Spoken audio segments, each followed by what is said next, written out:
E6B wind visualization. Visualizing wind, wind correction angle and heading. The wind correction angle and heading to fly can be visualized, as well as the ground speed calculated, given the following: the true airspeed, the wind vector, that is direction and speed, and the course, also known as track. The visualization is plotted on a compass rose, which depicts the intended course, also known as track, the wind vector, and shows the computed ground speed. The plotted compass rose illustrates how the above-mentioned given parameters and wind dictate the heading that must be flown to maintain the course or track. Let's take a look in the flight computer.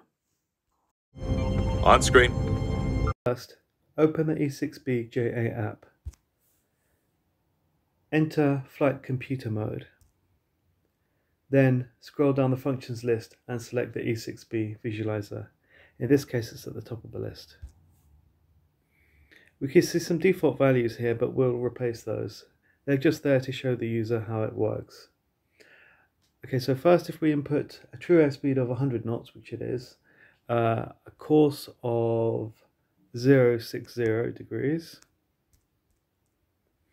a wind direction of 020 degrees, and a wind speed of 18 knots.